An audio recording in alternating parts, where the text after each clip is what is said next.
Quando entrei na sala de reuniões, meu sogro, o almirante Seal da Marinha, sorriu e perguntou: "Qual é o seu indicativo, querida?" A sala explodiu em gargalhadas.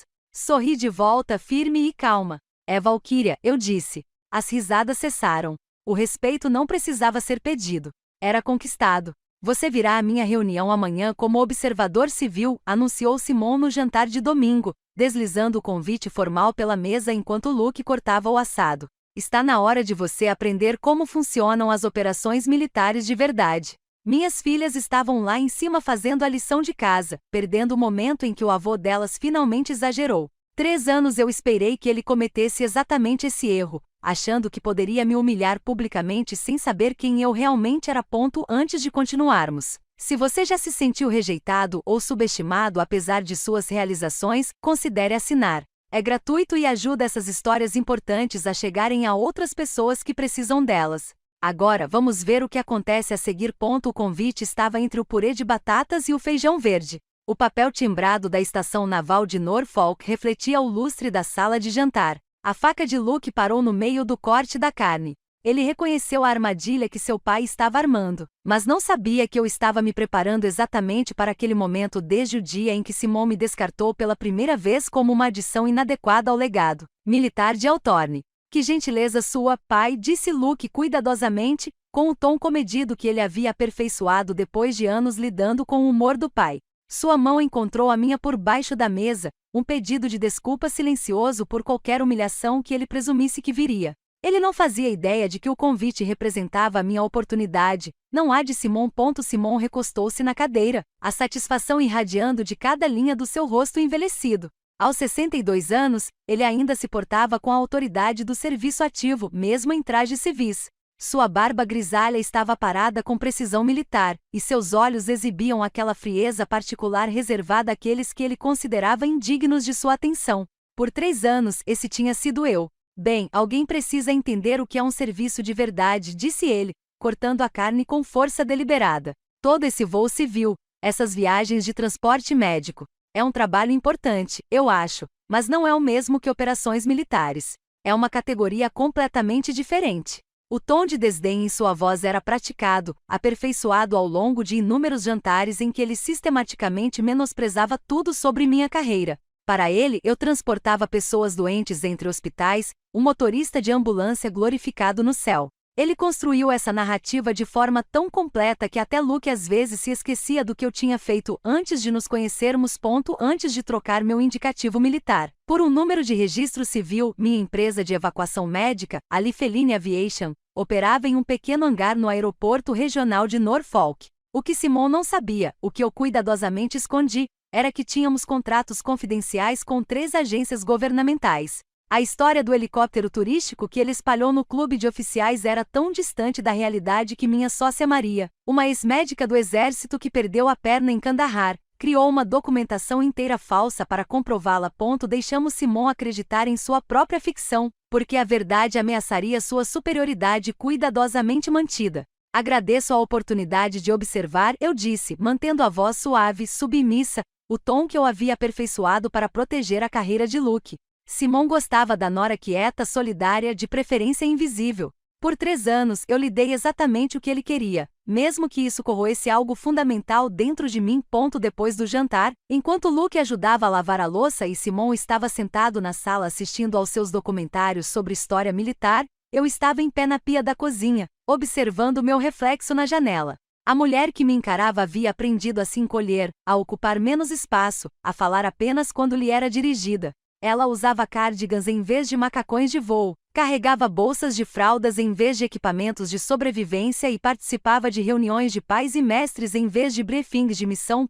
Mas por baixo daquele exterior, cuidadosamente construído, a Major Brianna Mitchell ainda existia. A Valkyria 77, que voara para o fogo do inferno para resgatar soldados feridos, que ganhará uma cruz de voo distinto por ações que permaneciam confidenciais, que salvara 15 homens na província de Elman, incluindo o irmão de Simon, Nathan. Embora Simon não fizesse ideia de que seu filho havia se casado com a piloto que desafiara a morte e a física para trazer seu irmão de volta para casa.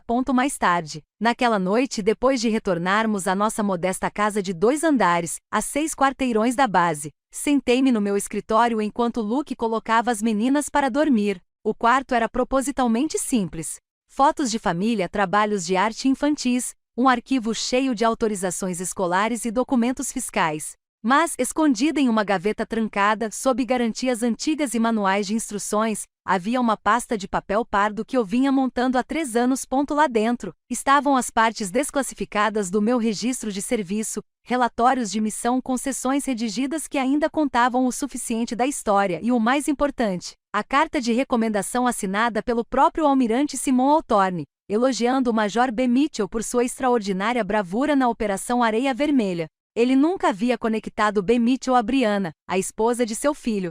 Simplesmente nunca lhe ocorrerá que a piloto que salvara seu irmão pudesse ser a mesma mulher que ele passara 3 anos tratando como se fosse um objeto. O ritual de preparação matinal naquela terça-feira começou às 5h30, como acontecia todos os dias há 3 anos. O uniforme de Luke estava pendurado em nosso quarto, aguardando minha atenção. Pressionei cada vinco com precisão mecânica, alinhei suas faixas com uma régua, garantindo que sua aparência estivesse impecável. Simon julgava as famílias militares por sua perfeição, e eu havia aprendido a usar esse perfeccionismo como arma de camuflagem. As lancheiras de Sarah e Emma estavam no balcão da cozinha. Presunto e queijo para Sarah, que detestava pasta de amendoim. Peru para Emma, que estava passando por uma fase em que só comia alimentos específicos em ordens específicas. Eu escrevi as anotações diárias delas em pequenos cartões, corações e carinhas felizes decorando mensagens sobre serem corajosas e gentis. Elas nunca saberiam que a definição de coragem da mãe delas incluía voar através de granadas propelidas por foguetes com metade dos sistemas de um helicóptero falhando. Luke me encontrou na cozinha às 6h15, de banho tomado e pegando o uniforme que eu havia preparado. Ele me beijou na testa, um gesto ao mesmo tempo terno e apologético. Ele sabia o que seu pai estava planejando na reunião. Tentou convencer Simon a desistir, mas, assim que o almirante definiu o curso, desviou-se. Você não precisa ir, disse ele baixinho, ajeitando as fitas. Posso dizer a ele que você está doente, que as meninas precisam de você. Tudo bem, respondi, servindo o café na caneca de viagem que ele usava desde os tempos de academia. Seu pai quer me ensinar sobre operações militares de verdade. Talvez eu aprenda alguma coisa. As palavras tinham um gosto amargo, mas mantive a expressão neutra. Luke estudou meu rosto, procurando sinais da raiva que ele sabia que eu tinha todo o direito de sentir, mas eu tinha me tornado muito boa em esconder coisas dos homens Altorne. Era mais seguro assim para todos nós. Às 6h45, dei um beijo de despedida nas 2 meninas na mesa do café da manhã, com as tigelas de cereal meio vazias e as mochilas esperando na porta. Emma ergueu os olhos da folha de exercícios, um problema de matemática sobre frações com o qual ela vinha tendo dificuldades desde ontem. Mãe, por que você está tão elegante? Perguntou ela, notando minha calça e blazer passados em vez da minha calça jeans e camisa confortável de sempre. Só uma reunião na base, eu disse a ela, alisando seu cabelo escuro que combinava perfeitamente com o de Luke. Sarah mal levantou os olhos do livro sobre golfinhos, já absorta em fatos sobre o oceano que recitaria mais tarde, quer alguém quisesse ouvir ou não. Eles não tinham motivo para suspeitar que esta terça-feira fosse diferente de qualquer outra. Não faziam ideia de que sua mãe estava prestes a cair em uma emboscada cuidadosamente orquestrada. A viagem até a estação naval de Norfolk levou 18 minutos, em meio ao trânsito matinal que se movia com uma previsibilidade frustrante. Ônibus escolares paravam em cada esquina, pais em minivans a caminho de desembarques, caminhões de empreiteiros a caminho dos canteiros de obras. Meu celular, preso ao painel, acendeu com a mensagem de Luke no segundo sinal vermelho. Papai estava estranho no café da manhã. Ficava falando sobre ensinar alguém a conhecer seu lugar. Acho que o Jenkins vai ser rebaixado. Cuidado ao dirigir. Pobre Luke. Ainda acreditando que o veneno do pai era direcionado a algum oficial subalterno, em vez de reconhecer que o alvo sempre fora eu. Eu tinha visto Simon aperfeiçoar essa técnica ao longo de 3 anos. O ataque indireto, a negação plausível, a maneira como ele conseguia destruir alguém mantendo total distância profissional. Luke fora criado nessa sombra, treinado para interpretar o humor do pai, mas cego aos padrões quando envolviam pessoas que Simon considerava indignas de consideração. Respondi no sinal seguinte. Obrigada pelo aviso. Amo você. Curto, simples. Sem revelar nada sobre meu reconhecimento das verdadeiras intenções de Simon ou meus próprios preparativos para o que estava por vir. Os portões da base surgiram em meio à névoa matinal. Guardas conferiam a identidade com o tipo de tédio profundo que acompanha o trabalho repetitivo de segurança. Meu passe de contratado civil mereceu uma segunda olhada e, em seguida, um sinal de aprovação. Eu tinha 2 anos como consultor em protocolos de evacuação médica. Embora Simon tivesse conseguido evitar que essa informação se espalhasse entre seu círculo social. No estacionamento para visitantes, parei entre 2 veículos oficiais, cujas placas declaravam sua importância a qualquer um que se importasse em notá-los. Enquanto eu recolhia minhas coisas, um movimento me chamou a atenção. Sandra Torres, lutando com sacolas de compras perto de seu SUV, 3 vagas adiante. A esposa do comandante Torres, uma mulher que havia aperfeiçoado o papel de esposa de militar a uma forma de arte que nem mesmo Simon conseguia criticar. Brianna, Sandra chamou com a voz carregada daquele tom de simpatia característico de quem está prestes a enfrentar situações desagradáveis. Ela abandonou as compras e se aproximou com a expressão cuidadosamente composta, mas os olhos cheios de advertência. Eu não esperava te ver aqui hoje. Simon me convidou para assistir à sua reunião, eu disse, mantendo a voz neutra enquanto lia o conhecimento estampado em seu rosto. Sandra olhou ao redor e se aproximou, a voz baixando para um sussurro confidencial que ainda ecoava perfeitamente no ar da manhã. Ele tem falado sobre isso no clube dos oficiais a semana toda. Marcos chegou em casa ontem à noite dizendo, seu sogro estava planejando. Ela fez uma pausa, escolhendo as palavras com cuidado, colocar a esposa do filho no contexto adequado. Foram exatamente essas as palavras dele. Marcos se sentiu desconfortável com isso, disse que parecia errado, mas você sabe como Simon é quando decide que algo precisa acontecer. A confirmação do que eu suspeitava chegou sem surpresa. Simon vinha transmitindo suas intenções, construindo uma plateia para minha humilhação, garantindo o máximo de testemunhas para qualquer lição que planejasse ensinar. A única variável que ele não havia considerado era que seu alvo estava se preparando para aquele momento há mais tempo do que ele planejava. Agradeço o aviso, disse a Sandra, falando sério. Ela havia arriscado o desagrado de Simon ao me contar, um pequeno ato de rebelião na rígida hierarquia social das famílias militares. Só tome cuidado, disse Sandra, apertando meu braço antes de voltar às compras. Aquele homem destruiu carreiras por menos do que ele acha que você fez com a reputação da família dele. Dentro do prédio administrativo, a temperatura caiu 20 graus Celsius. O ar-condicionado combatia a umidade de outubro da Virgínia com eficiência agressiva. O saguão fervilhava com um caos controlado, policiais se movimentando com determinação enquanto civis contratados se aglomeravam perto do balcão de segurança, aguardando escoltas ou instruções. Aproximei-me da mesa onde o suboficial Williams estava sentado, revisando uma prancheta, com um rosto jovem focado com a intensidade de alguém ainda novo o suficiente para levar qualquer regulamento a sério. Consultor civil para o briefing do almirante Hawthorne, eu disse, deslizando minha identificação pelo balcão.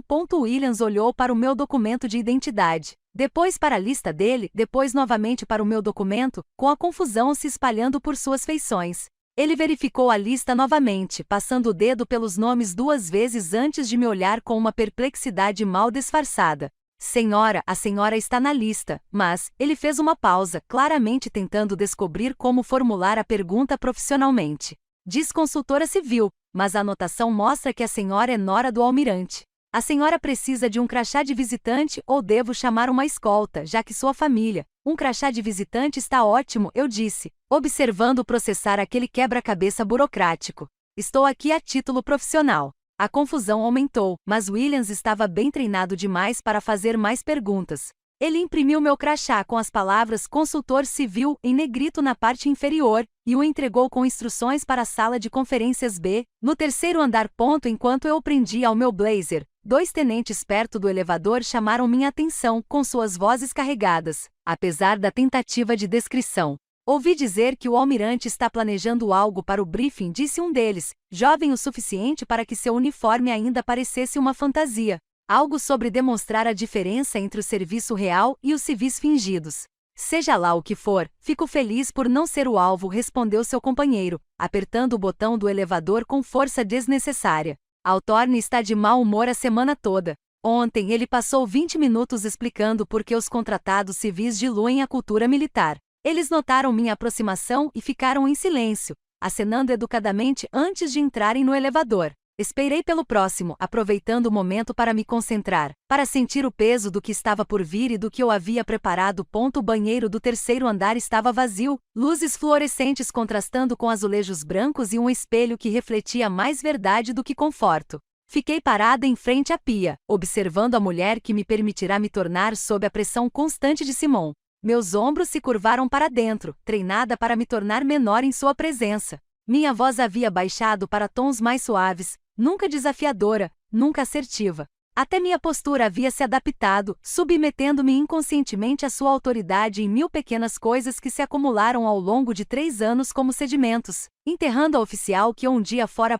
Endireitei a coluna diante da dura realidade do espelho, retraindo os ombros para algo que lembrava a postura que eu outrora ostentava com orgulho. A porta do banheiro se abriu atrás de mim e a tenente Morrison entrou, uma das 2 policiais que eu havia notado antes. Ela assentiu educadamente, indo até a pia ao lado da minha, mas percebi sua expressão de surpresa com a minha visão periférica. Um reconhecimento sem precisar exatamente porque ela conhecia meu rosto. A caminhada do banheiro até a sala de conferências B se estendia por um corredor ladeado de fotografias da história naval, almirantes e batalhas congeladas em glória em preto e branco. Meus passos ecoavam no chão polido, cada passo me levando para mais perto da armadilha cuidadosamente preparada por Simon. A porta estava aberta, vozes se espalhando naquele tom peculiar de conversa pré-reunião, em que todos fingiam estar relaxados enquanto calculavam mentalmente sua posição na hierarquia. Parei na soleira, absorvendo a cena que Simon havia orquestrado. Os assentos em camadas da sala de reuniões comportavam 43 oficiais, com seus trajes brancos criando um mar de autoridade institucional. As conversas criavam um rumor baixo de confiança masculina, jargão técnico misturado a risos cautelosos. O som de pessoas que pertenciam àquele lugar trocando informações sobre destacamentos e exercícios de treinamento. O estrondo cessou momentaneamente quando entrei, uma sutil mudança na pressão atmosférica ao perceberem uma mulher civil entre eles. Então, o ruído recomeçou com intensidade crescente à medida que o reconhecimento surgia em vários rostos. Eu era a nora problemática do almirante, que não entendia a cultura militar. O comandante Torres sentou-se na primeira fila e seus olhos se arregalaram ligeiramente ao me ver, sem dúvida lembrando-se do aviso da esposa no estacionamento. Ele me deu um aceno sutil, quase imperceptível, um gesto que indicava que ele sabia o que estava por vir e discordava, mas não arriscaria sua carreira intervindo. Atrás dele, grupos de tenentes e comandantes se organizavam de acordo com um protocolo invisível que eu outrora conhecia de cor, mas agora observava como um estranho. Escolhi um assento na 5ª fileira, visível o suficiente para ser devidamente humilhado, mas não tão proeminente a ponto de parecer desafiador. A cadeira era desconfortável, projetada para a funcionalidade em vez do conforto, e me acomodei nela enquanto as conversas giravam ao meu redor.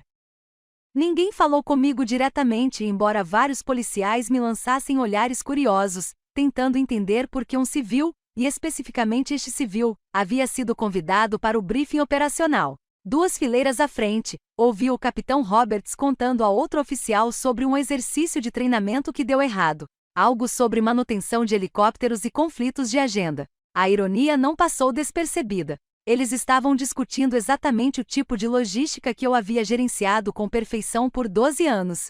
Mas para eles eu era apenas a esposa de Luke que brincava com helicópteros nos fins de semana. Às 8h58, a sala começou a ficar silenciosa. Aquele condicionamento institucional que fazia com que os militares se tornassem inconscientemente conscientes da aproximação de uma autoridade. Papéis embaralhados. Xícaras de café encontraram superfícies estáveis. Celulares desapareceram nos bolsos. A transformação de casual em profissional aconteceu em segundos. Décadas de treinamento se manifestando em precisão coletiva.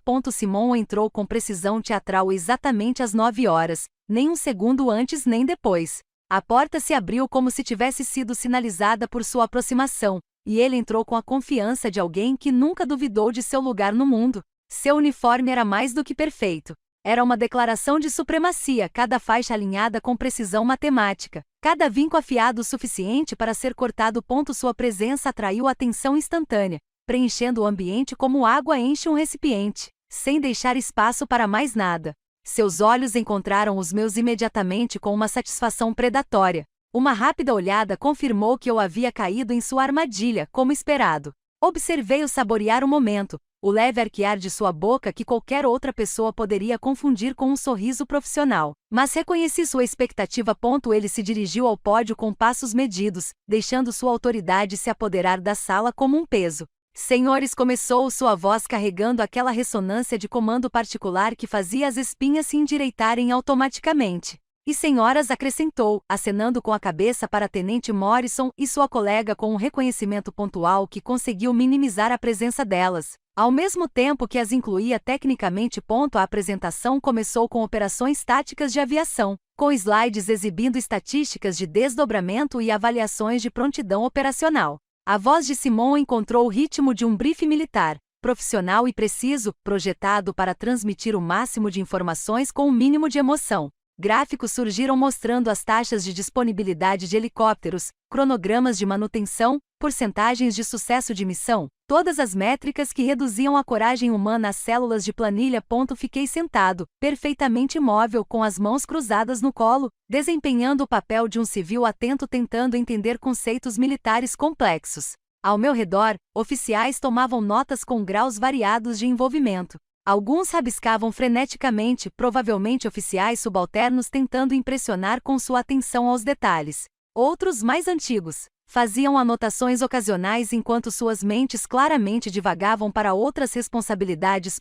30 minutos depois de começar a estatística sobre prontidão operacional, Simon explicava os protocolos de extração, movendo as mãos em gestos práticos que ilustravam movimentos táticos. Ele estava no meio de uma frase sobre considerações climáticas quando fez uma pausa. A pausa foi tão deliberada que atraiu a atenção de todos para a frente. Seu timing foi perfeito, calculado para garantir o máximo de foco antes do ataque.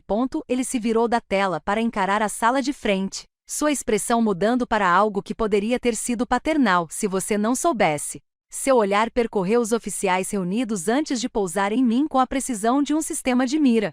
Na verdade, antes de continuarmos esta discussão sobre aviação tática, disse ele, com a voz assumindo um tom de calor artificial que me arrepiou, eu deveria reconhecer o nosso convidado especial de hoje. Todas as cabeças na sala se voltaram para mim. 43 pares de olhos acompanharam o gesto de Simon enquanto ele erguia a mão em minha direção com uma grandiosidade condescendente, como um mestre de cerimônias apresentando um número particularmente divertido. Minha nora se juntou a nós hoje como observadora civil, continuou ele, as palavras nora transbordando condescendência suficiente para deixar sua opinião clara.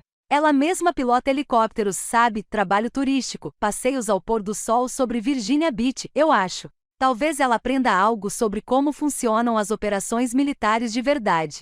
As risadas começaram com risadinhas desconfortáveis de alguns oficiais subalternos que não tinham certeza se deveriam achar aquilo engraçado. Mas a expressão de Simon lhes deu permissão, e seu próprio sorriso se alargou ao desferir o próximo golpe. Diga-me, Brianna, disse ele, com a voz assumindo uma doçura exagerada que não enganaria uma criança. Já que você é piloto, qual é o seu indicativo de chamada? Pilotos civis têm isso? Como te chamam, querida? Asas de anjo? Ele fez uma pausa, deixando a expectativa crescer antes de desferir o insulto final com um timing perfeito. Princesa. A sala explodiu. As risadas desconfortáveis se transformaram em gargalhadas genuínas. Alguns policiais chegaram a dar tapinhas nos joelhos ou cotoveladas nos vizinhos. Era o tipo de risada que vinha do alívio. Eles não eram o alvo. Alguém mais estava sendo oferecido para humilhação, e eles podiam participar com segurança. Dos bastidores. A risada me inundou como um ruído branco, distante e irrelevante. O capitão Roberts chegou a enxugar as lágrimas dos olhos, e alguém na última fila assobiou apreciativamente a piada de Simon. Contei 3 batidas de coração, deixando-os ter o seu momento, deixando-os se dedicarem totalmente à sua diversão.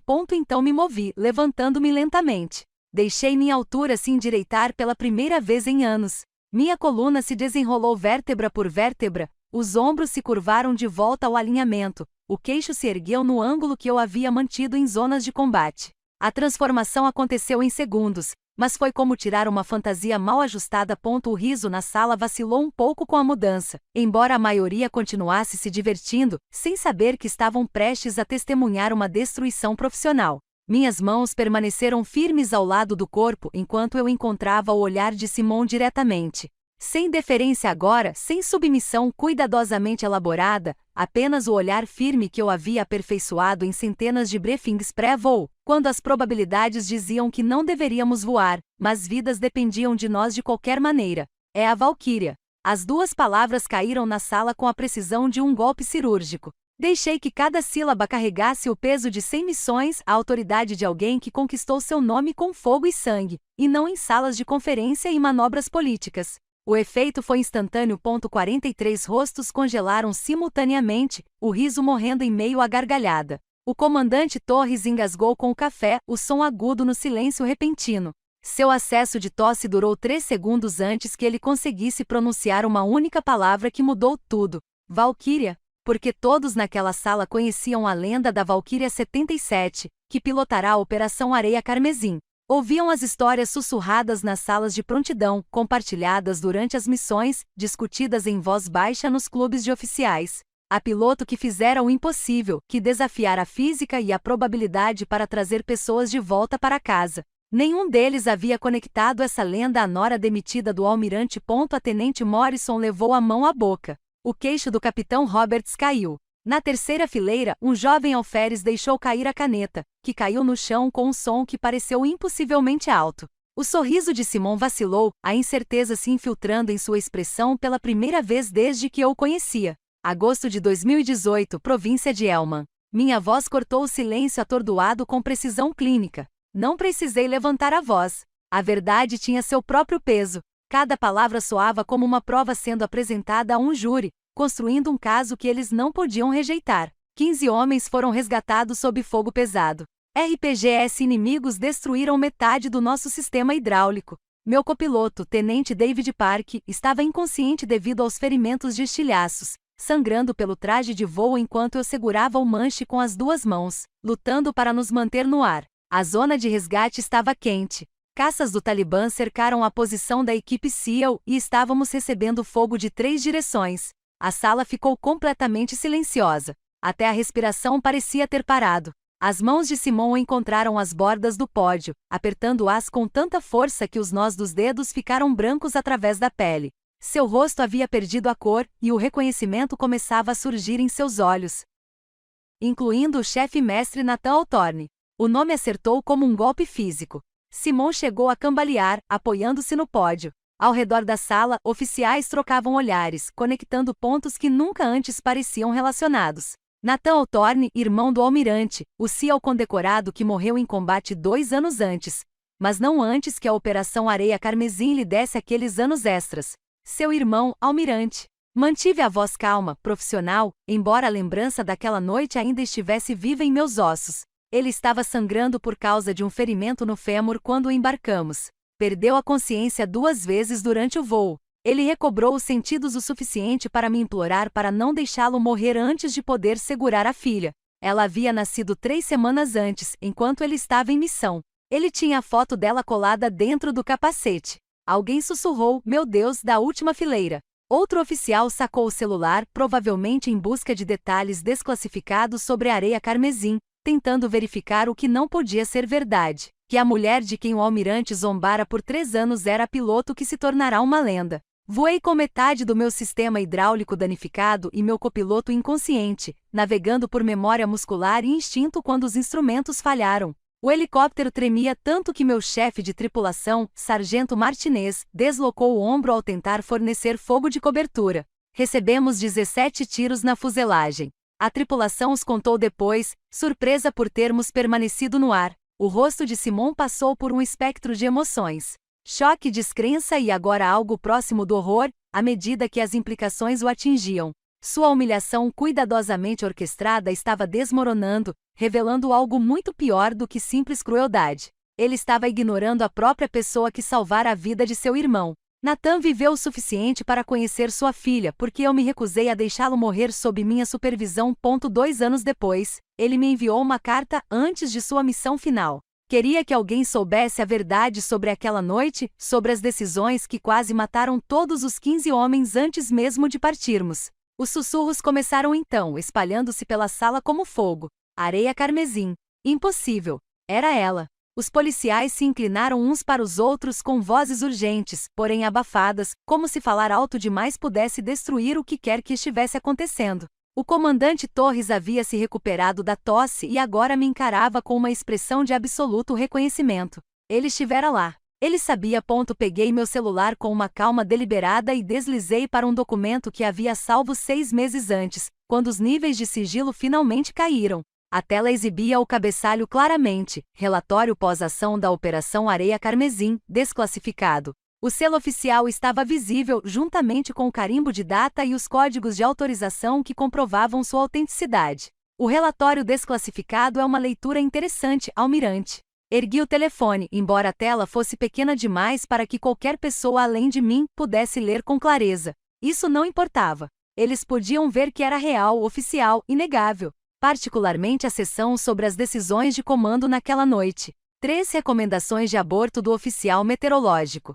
3 rejeitadas pessoalmente pelo senhor. As pernas de Simon pareciam perder a força. Ele agarrou o pódio com as 2 mãos, não mais para dar ênfase, mas para se apoiar. A cor havia sumido completamente de seu rosto, deixando-o pálido e com uma aparência vazia sob as luzes fluorescentes. Você priorizou o cronograma da sua operação em detrimento das avaliações de segurança dos pilotos. Observa o relatório, e cito: a insistência do comando na extração imediata, apesar dos alertas meteorológicos, criou riscos desnecessários tanto para a tripulação aérea quanto para o pessoal de terra. Isso é jargão militar, pois você quase matou seu próprio irmão por arrogância. O silêncio que se seguiu foi absoluto. Ninguém se mexeu. Ninguém respirou. O ar-condicionado zumbia no alto, subitamente audível no vácuo sonoro. 43 oficiais estavam paralisados, testemunhando algo que nenhum deles esperava ao entrarem naquela reunião de rotina. Eles tinham ido ver o almirante colocar a Nora em seu devido lugar.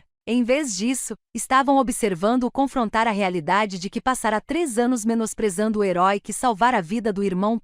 Um capitão na segunda fileira levantou-se de repente, sua cadeira raspando no chão com um som metálico áspero que cortou o silêncio. Seu rosto estava vermelho, os olhos arregalados, com algo entre descrença e reconhecimento. Espere, disse ele, com a voz ligeiramente embargada. Se você é a Valkyria 77, então é você quem? Ele parou de olhar para Simon e depois voltou a olhar para mim, claramente dividido entre terminar seu pensamento e manter o protocolo. A revelação sobre Nathan não foi aleatória. 2 meses antes eu estava organizando arquivos antigos de missões no meu escritório quando Maria bateu à minha porta com uma expressão que eu nunca tinha visto antes. Seus contatos na inteligência militar, pessoas com quem ela mantinha contato apesar de ter perdido a perna em Kandahar, haviam descoberto algo enquanto investigava operações desclassificadas. Simon havia escondido a história de sobrevivência do irmão de todos, inclusive de Luke, porque admitir que Nathan havia sobrevivido aqueles 2 anos a mais significava reconhecer o heroísmo de outra pessoa. Especificamente uma piloto que desafiou suas ordens diretas de abortar a missão. Maria imprimiu tudo, entregou-me a pasta sem dizer uma palavra e observou meu rosto enquanto eu lia os relatórios que pintavam um quadro de fraude sistemática. Simon havia enterrado a verdade tão profundamente que seu próprio filho não sabia que seu tio havia sobrevivido à Areia Carmesim, não sabia sobre os 2 anos de cartas que Nathan havia escrito, não sabia sobre a crescente rixa entre os irmãos, que não tinha nada a ver com o serviço militar e tudo a ver com consciência. A tenente Morrison estava com o celular na mão, segurando-o em um ângulo que sugeria estar gravando. Sendo uma das 2 únicas policiais presentes, ela entendia que o que estava acontecendo ali ia além de um drama pessoal. Tratava-se de uma demissão sistêmica, de como as mulheres em serviço eram apagadas de suas próprias histórias. Sua colega, a tenente Tim, estava sentada imóvel ao lado dela, com as mãos cerradas no colo, como se estivesse se contendo fisicamente para não falar. Enfiei a mão no bolso interno do meu blazer e tirei um pedaço de papel dobrado que eu carregava havia 6 meses. As bordas estavam gastas pelo manuseio, pelas vezes em que o tirei tarde da noite enquanto Luke dormia, lendo as palavras de Nathan e me perguntando quando chegaria o momento certo para revelá-las. Almirante Hawthorne, eu disse, usando seu título formal deliberadamente, estabelecendo a distância profissional que ele sempre insistira. Sua carta de recomendação ao Major B. Mitchell enalteceu a coragem excepcional em condições impossíveis. O senhor chamou aquele piloto de honra para a aviação naval e o recomendou para a Cruz de Aviação Distinta. Desdobrei a carta lentamente, deixando-o farfalhar do papel preencher o ambiente silencioso. Vários policiais se inclinaram para a frente, tentando ver o que eu segurava. O rosto de Simon havia passado de cinza para algo quase translúcido, como se todo o sangue tivesse simplesmente evaporado de seu corpo. No entanto, você passou 3 anos menosprezando o mesmo piloto em jantares de família. Você me apresentou como Tyler ao almirante Morrison no baile da Marinha do ano passado. Nome errado, propositalmente errado. Uma pequena crueldade para mostrar o quão pouco eu importava. Você disse ao capitão Richards, no clube dos oficiais, que eu havia prendido seu filho para o casamento. Que Luke poderia ter se saído muito melhor se tivesse esperado por um parceiro militar de verdade. O comandante Torres se remexeu na cadeira com a expressão sombria. Não eram segredos. Simon me desprezava abertamente nos círculos sociais militares há anos. Mas o contexto mudou tudo. A mulher que ele vinha menosprezando era a mesma que ele um dia chamara de excepcional em documentos oficiais. 6 meses antes de Nathan morrer, ele me visitou. As palavras caíram na sala como pedras em água parada, causando ondas nos oficiais reunidos. Ele encontrou meu escritório através dos registros militares, apareceu numa tarde de quinta-feira sem avisar. Disse que precisava me agradecer pessoalmente, mas não foi exatamente por isso que veio. A respiração de Simon se tornará audível, arquejos superficiais que pareciam ecoar no quarto silencioso. Suas mãos tremiam onde seguravam o pódio, e eu o vi olhar para a porta como se estivesse calculando se poderia simplesmente ir embora. Mas ir embora seria admitir tudo, confirmar cada palavra, e seu orgulho não permitiria essa fuga. Nathan não poderia perdoá-lo por arriscar 15 vidas para proteger seu histórico perfeito de missão. Essas foram as palavras dele, almirante, não minhas. Ele disse: a culpa estava te corroendo, te deixando com raiva de todos que te lembravam daquela noite, inclusive de mim, principalmente de mim, porque eu era a prova de que seu julgamento estava errado, de que você quase matou seu próprio irmão e outros 14 homens porque não conseguia admitir que as condições climáticas tornavam a missão perigosa demais. Levantei a carta de Nathan, sua caligrafia visível mesmo à distância. Em negrito, inclinada, inconfundivelmente sua para qualquer um que o conhecesse. Ele queria que alguém soubesse a verdade antes de morrer. Ele tinha um pressentimento, disse ele, sobre sua próxima missão. Chamou de intuição de tantos anos em zonas de combate. Ele estava certo. 6 semanas depois, ele se foi. O som que o celular da Tenente Morrison fez enquanto ela dava zoom na carta era quase inaudível. Mas no silêncio parecia uma sirene. Outros policiais sacavam seus celulares agora, não gravando, mas pesquisando, buscando informações sobre Crimson Sand, sobre boletins meteorológicos daquela noite, sobre qualquer coisa que pudesse confirmar ou refutar o que estavam ouvindo. Devo ler as palavras exatas dele, almirante? Perguntei, embora não tenha esperado permissão. A mensagem de Nathan merecia ser ouvida por testemunhas que pudessem compreender seu peso. Se algo acontecer comigo, li, com a voz firme apesar da emoção que ameaçava transparecer, alguém precisa saber sobre o padrão de Simon. A areia carmesim não foi isolada. Operação Pedra Vermelha em 2016. 7 mortos porque ele ignorou os avisos de terreno. Operação Anoitecer em 2017. 3 baixas por terem avançado apesar das falhas de equipamento. Ele esconde os relatórios, usa conexões para manter as investigações superficiais e pessoas boas continuam morrendo por sua reputação. A sala explodiu, não em risos desta vez, mas em exclamações chocadas, sussurros urgentes. Cadeiras rangendo enquanto os policiais se entreolhavam com expressões de descrença e raiva crescente. Alguém na última fileira xingou baixinho, mas em voz alta. Outro policial se levantou e depois sentou-se novamente, claramente sem saber o que o protocolo exigia naquela situação. O capitão Roberts estava com o celular na mão, digitando furiosamente. Dei uma olhada na tela. Ele estava procurando por Operação Redstone, encontrando o relatório público e higienizado que mencionava baixas, mas não causas. Os relatórios reais, aqueles aos quais Nathan havia se referido, ainda eram confidenciais, mas sua existência era confirmada pelo próprio fato de existirem versões higienizadas.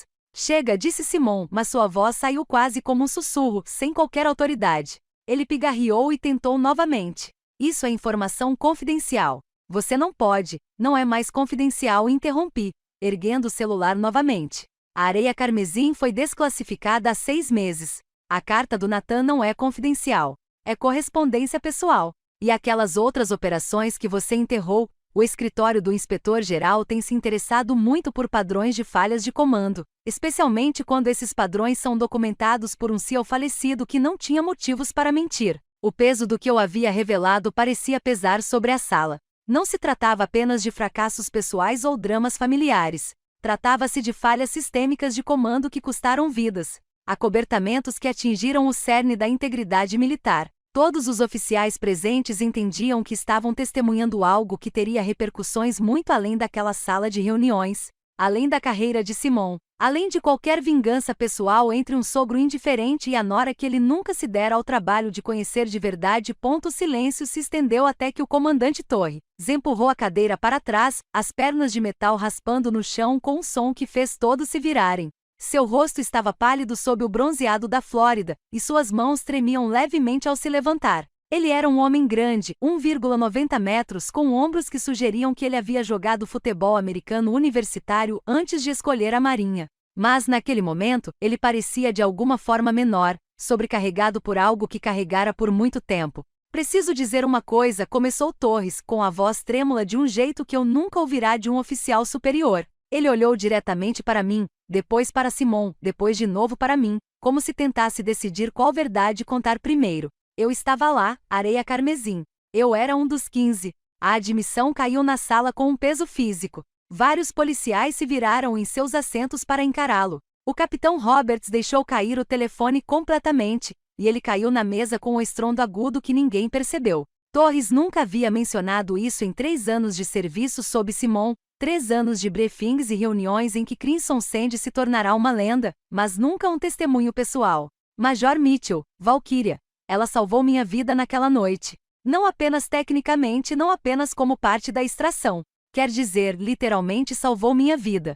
Sua voz ganhou força enquanto ele continuava, como se falar a verdade libertasse algo que estava preso. Fui atingido durante o tiroteio antes da extração. Estilhaços no meu peito, não conseguia respirar direito. O médico disse que eu precisava de evacuação imediata ou não sobreviveria. Mas o almirante Hawthorne. Ele fez uma pausa, engolindo em seco. O almirante Hawthorne queria que mantivéssemos a posição até que o tempo melhorasse. Disse que os parâmetros da missão não justificavam o risco aos ativos da aviação. A boca de Simon se abriu, mas nenhuma palavra saiu.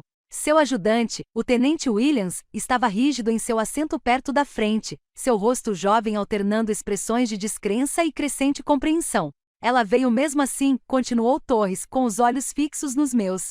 Voei em condições que deveriam ter destruído o helicóptero. Lembro-me de estar deitado no chão daquele avião, observando-a lutar contra os controles enquanto as balas atravessavam a fuselagem ao nosso redor, pensando que aquela mulher ia morrer tentando nos salvar. Meu sangue estava espalhado por todo o convés. Park, o copiloto dela, estava inconsciente e sangrando, e ela continuou voando, lutando como se nossas vidas importassem mais do que a dela. Ele se virou para encarar a sala de frente, dirigindo-se a todos agora, com a voz carregada de autoridade e verdade testemunhal. E quando voltamos, quando o relatório pós-ação criticou as decisões de comando naquela noite, o almirante Hawthorne o enterrou. Ele assumiu o crédito pelo sucesso da missão em seus relatórios de aptidão, usou nossa sobrevivência para justificar sua promoção ao cargo atual. Mas o sucesso foi dela, não dele. Nós sobrevivemos porque ela desafiou as ordens de aborto, não por causa de sua genialidade tática. Antes que alguém pudesse responder, o capitão Roberts também se levantou, com o rosto marcado pelo tempo marcado por rugas sombrias. Operação Redstone 2016, disse ele baixinho, mas suas palavras ecoaram com clareza. Perdi 2 homens porque o almirante Hawthorne insistiu que prosseguíssemos apesar das falhas no equipamento. Disse que o atraso afetaria o ritmo operacional. A investigação posterior atribuiu a falha mecânica, mas todos sabíamos que os problemas no equipamento foram documentados e ignorados. Outro oficial, o tenente-comandante Phillips, da 3ª fileira, levantou-se lentamente. Operação Anoitecer, 2017. Ele anulou as restrições climáticas 3 vezes em uma semana. Disse que estávamos sendo cautelosos demais, que verdadeiros guerreiros não se deixam deter por uma chuvinha. Perdemos um helicóptero e 3 almas na última missão. O relatório classificou como erro do piloto. Os depoimentos vinham mais rápido agora. Oficiais de pé, um após o outro. Anos de verdades enterradas se derramando na sala como água através de uma represa rompida. Cada história pintava o mesmo quadro, um comandante que priorizava estatísticas em vez de segurança, reputação em vez de responsabilidade, cujas condecorações representavam o sangue e o sacrifício de outras pessoas. Meu celular vibrou na minha perna. Olhei para baixo e vi a mensagem da Maria. Está feito. Todos os jornalistas militares daqui até Washington têm os arquivos. A CNN acabou de ligar pedindo comentários. Vocês têm cerca de 30 minutos antes que isso se torne nacional. Eu não havia pedido a ela para fazer isso. Nunca havíamos discutido a divulgação pública dos arquivos. Mas Maria ficou sentada ao meu lado por 3 anos, observando a indiferença de Simon corroer minha confiança, me observando me rebaixar para proteger a carreira de Luke. Ela decidiu independentemente que a revelação de hoje merecia um público mais amplo do que aquela única sala de reuniões. A tenente Morrison abaixou o celular, mas continuou gravando. Seu rosto se impôs com a determinação de alguém documentando a história. Ao lado dela, a tenente Tim tinha lágrimas escorrendo pelo rosto, embora eu não conseguisse dizer se de raiva ou de reconhecimento. Elas entendiam o que isso significava para cada militar cujas contribuições haviam sido minimizadas, cujo heroísmo havia sido reescrito para glorificar outra pessoa. A atenção da sala se voltou subitamente para o canto da frente, onde o tenente Williams, ajudante de Simon, havia se levantado. Aos 24 anos, Williams parecia ter saído de um cartaz de recrutamento. Elegante e sério, o tipo de jovem oficial que ainda acreditava que o sistema funcionava se você apenas seguisse as regras. Sua voz falhou quando ele começou a falar. Na semana passada, o almirante Altorne me ordenou que destruísse documentos relacionados à areia carmesim. A confissão surgiu às pressas, como se ele a estivesse contendo à força. Ele soube da desclassificação por meios secretos. Havia comunicações originais, boletins meteorológicos, recomendações de aborto registradas e evidências que não haviam entrado nem mesmo nos arquivos confidenciais. Ele me mandou destruir tudo, disse que era uma limpeza de rotina de materiais desatualizados. O rosto de Simon se contorceu, sua boca se movendo silenciosamente. Williams continuou, sua voz ganhando força a cada palavra. Eu não conseguiria. Meu pai pilotou helicópteros no Vietnã. Ele me ensinou que a integridade importa mais do que a carreira, que a verdade importa mais do que a patente. Então, em vez de destruir os documentos, copiei tudo e entreguei ao escritório do inspetor-geral ontem de manhã. Eles confirmaram o recebimento às 8 horas de hoje, cerca de 1 hora antes do início deste briefing. O som que Simon emitiu não foi bem uma palavra, mas sim um suspiro estrangulado de reconhecimento de que sua carreira, sua reputação, toda a sua identidade construída, estavam desmoronando em tempo real. Ele se soltou do pódio e cambaleou, apoiando-se na tela de projeção atrás de si. Vocês todos precisam entender, continuou Williams, olhando ao redor da sala para os colegas. Não se trata apenas de uma missão ou de uma pessoa. Há um padrão aqui, documentado ao longo de anos de operações. Pessoas boas morreram por ego. Heróis foram apagados porque não se encaixavam na narrativa. A Major Mitchell, Valkyria, representa todos cujo sacrifício foi reescrito para fazer com que outra pessoa parecesse boa. A sala explodiu em caos. Os policiais estavam de pé, as vozes erguidas não em riso, mas em raiva e em reconhecimento, no tipo de fúria justificada que surge quando uma injustiça sistemática é finalmente exposta. Alguém perto do fundo aplaudiu Williams, e outros se juntaram a ele, o som aumentando até preencher a sala. Mas os aplausos não eram comemorativos. Eram desafiadores, um reconhecimento coletivo de que estavam testemunhando algo necessário, algo que já deveria ter acontecido. Durante todo esse tempo, fiquei perfeitamente imóvel na quinta fileira, sentindo o peso de 3 anos de declínio finalmente se esvaindo dos meus ombros. Não se tratava mais de vingança, não se tratava mais de vindicação pessoal. Tornará-se algo maior, um acerto de contas para todos cuja verdade havia sido soterrada pela ambição alheia. Os aplausos a Williams diminuíram gradualmente, deixando para trás uma atmosfera carregada que lembrava o momento antes de um raio cair. Simon estava de pé, encostado na tela de projeção, seu corpo parecendo encolher a cada segundo. Seu celular, virado para cima no pódio, iluminava-se com uma chamada após a outra. A tela exibia nomes de almirantes, autoridades do Pentágono e números de Washington, o que fez com que vários oficiais na sala trocassem olhares preocupados. O silêncio, após a confissão de Williams, se estendeu até se tornar insuportável. Então Simon finalmente falou, sua voz quase um sussurro que de alguma forma ecoou por todos os cantos da sala. É tudo verdade. As palavras saíram entrecortadas, cada uma parecendo-lhe custar um preço físico. Ele me olhou diretamente pela primeira vez desde que eu me revelara como Valkyria, e em seus olhos, vi algo que nunca tinha testemunhado antes. Derrota completa. Você salvou Nathan. Você salvou meu irmão. E eu passei 3 anos tentando te apagar da minha vida porque a sua própria existência me lembrava que eu quase o matei. Ele se afastou da tela, ficando de pé sem apoio, embora suas pernas tremessem visivelmente.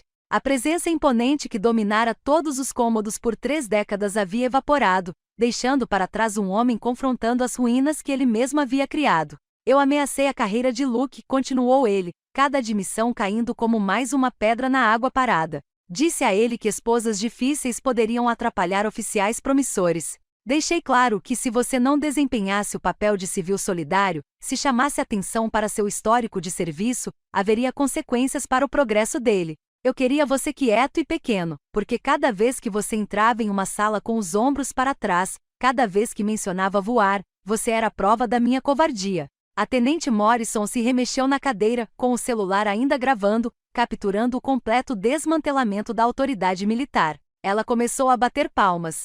Não os aplausos efusivos de celebração, mas golpes lentos e deliberados de palma contra palma que ecoavam pela sala como o martelo de um juiz. A comandante Torres se juntou a ela, depois a capitão Roberts, depois Phillips. Um por um, todos os oficiais presentes se levantaram, e seus aplausos se transformaram em algo que não era exatamente celebração e nem condenação. Era reconhecimento, reconhecimento. Uma ovação de pé pela verdade finalmente dita, pela oficial que havia sido apagada sendo restaurada ao seu devido lugar na história. 43 policiais de pé, aplaudindo enquanto Simon permanecia imóvel em seu pódio, observando 3 décadas de autoridade cuidadosamente construída ruírem em tempo real. Seu celular continuava sua dança desesperada de notificações, chamadas perdidas, mensagens de texto, e-mails marcados como urgentes. O mundo exterior estava se inteirando do que acabará de acontecer naquela sala, e Simon sabia que seu acerto de contas estava apenas começando. Permaneci sentado por mais um instante, sentindo o peso daquele momento se alojar em meus ossos. Então me levantei, não para aceitar os aplausos, mas para dizer uma última verdade que completaria o quadro da incompreensão fundamental de Simon sobre quem eu era. Há mais uma coisa que o senhor precisa saber, almirante, eu disse, e a sala silenciou imediatamente, os aplausos cessando quando os oficiais perceberam que havia mais por vir. Aquela empresa de evacuação médica que o senhor passou 3 anos ridicularizando como voos turísticos, aquela sobre a qual o senhor contou a todo mundo no clube dos oficiais, rindo de como eu levo pessoas doentes de um hospital para outro. Abri outro documento no meu celular, um cabeçalho de contrato com selos do Departamento de Defesa e marcas de classificação que fizeram vários oficiais se inclinarem para a frente instintivamente. A Lifeline Aviation tem 3 contratos confidenciais com o Departamento de Defesa. Temos realizado extrações médicas em zonas que oficialmente não têm presença americana. Lugares onde soldados se machucam fazendo coisas que nunca aconteceram, onde precisam ser evacuados por pilotos que não existem em nenhum registro oficial.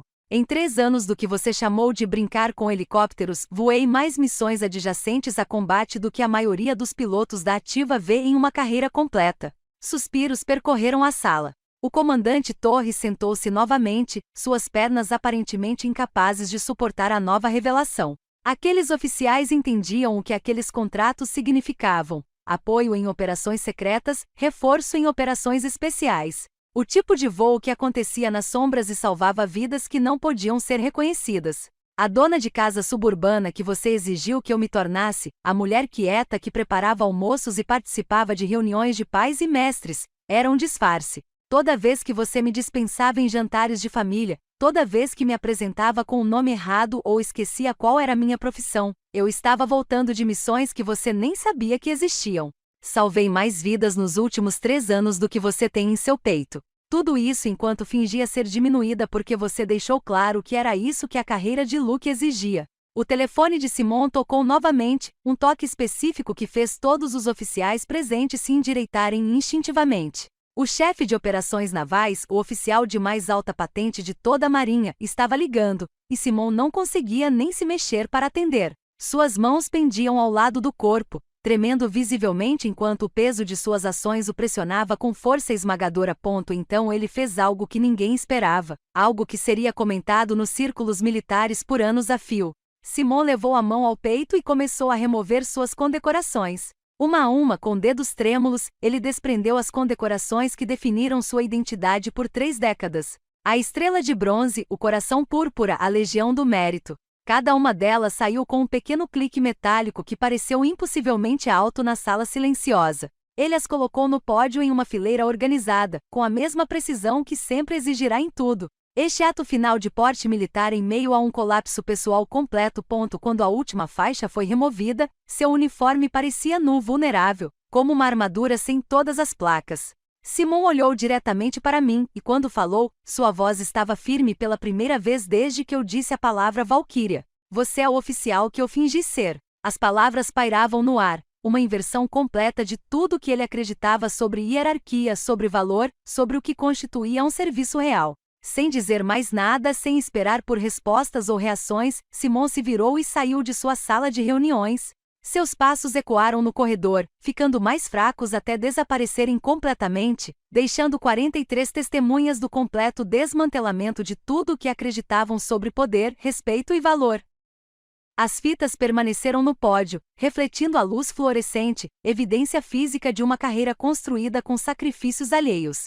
O tenente Williams foi o primeiro a se mover, caminhando até o pódio e recolhendo-as cuidadosamente, não como troféus, mas como evidências para o que certamente seria uma investigação abrangente. A sala de reuniões permaneceu congelada por vários minutos depois que Williams colocou as fitas em um saco de provas, com as luzes fluorescentes zumbindo no alto como um requiem por tudo o que acabará de acontecer. Os policiais começaram a sair lentamente, muitos parando para apertar minha mão ou simplesmente acenar com a cabeça em reconhecimento, com expressões que variavam do choque a algo próximo da reverência.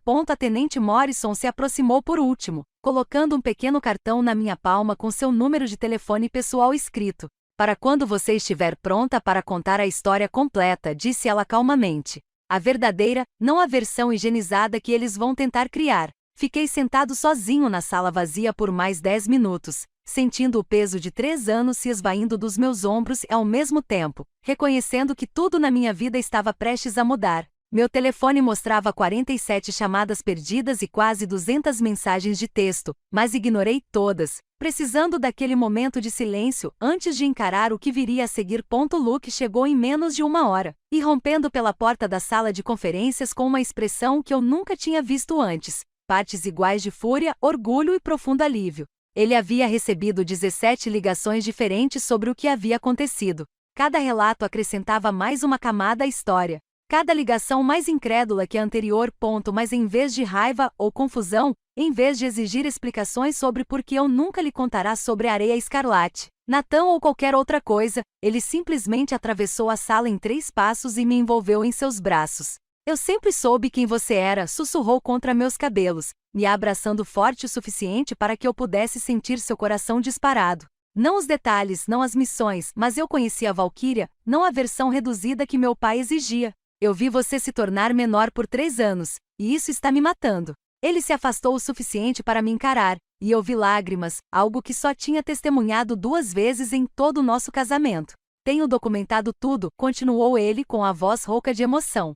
Cada ameaça que ele fez sobre a minha carreira, cada vez que ele exigiu que você desempenhasse um papel, cada comentário desdenhoso. Tenho gravações, e-mails, um arquivo de 8 centímetros de espessura. Eu estava me preparando para me afastar da Marinha de vez se fosse preciso. Já tinha rascunhado minha carta de demissão.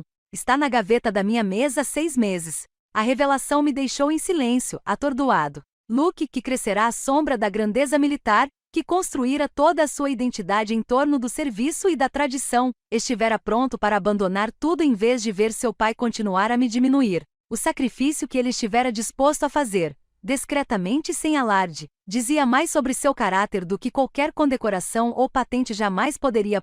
6 meses depois, eu me encontrava em uma sala com painéis de carvalho no Pentágono, sentado diante de um conselho de revisão militar que determinaria o destino de Simon. Ele enfrentava uma possível corte marcial por falsificação de relatórios, colocação de pessoal em perigo e conduta imprópria para um oficial. As evidências que Williams havia preservado, combinadas com os depoimentos daquela sala de reuniões, pintavam um quadro contundente de falhas sistemáticas e acobertamentos que se estendiam por anos.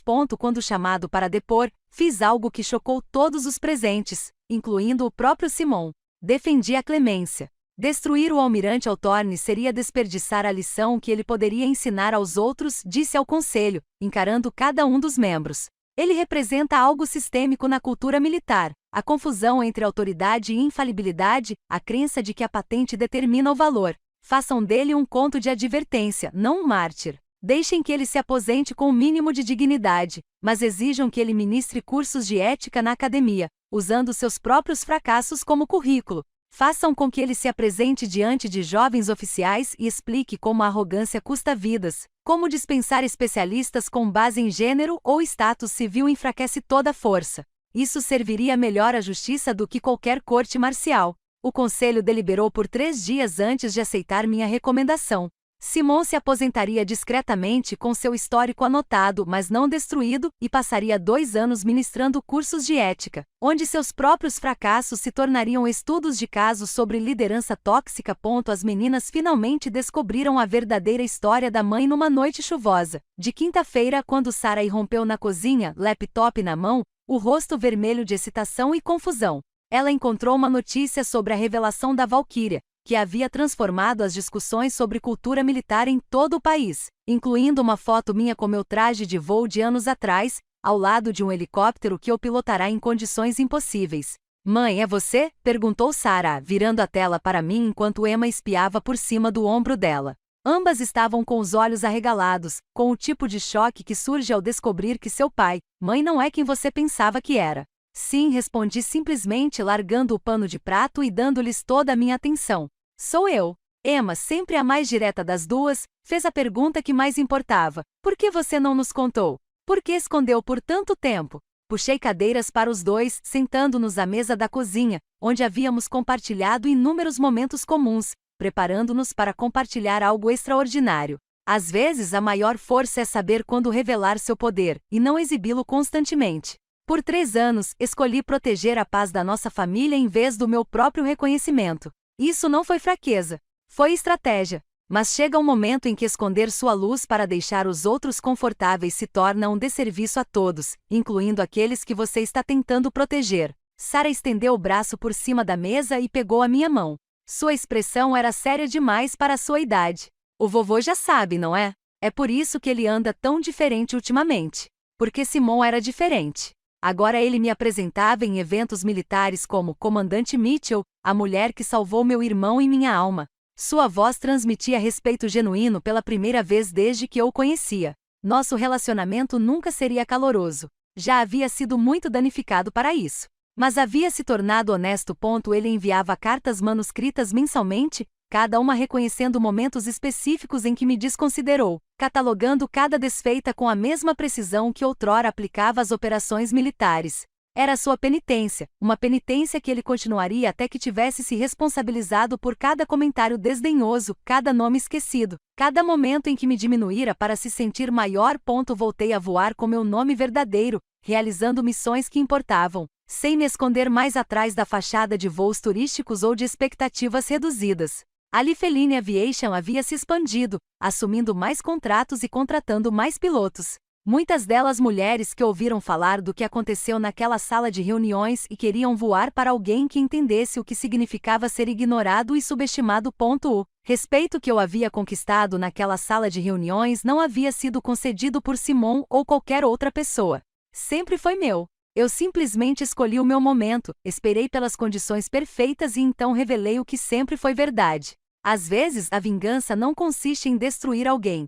Às vezes, trata-se de forçá-lo a enxergar com clareza, a reconhecer o que se recusou a reconhecer e a viver com esse conhecimento para sempre. Se esta história de identidade oculta e vingança final te deixou sem fôlego, clique em curtir agora mesmo. Meu momento favorito foi quando o comandante Torre se levantou e revelou que era um dos 15 homens salvos durante a Batalha da Areia Vermelha. Qual foi o seu momento mais marcante? Compartilhe nos comentários abaixo. Não perca mais histórias emocionantes de verdade revelada e respeito reconquistado.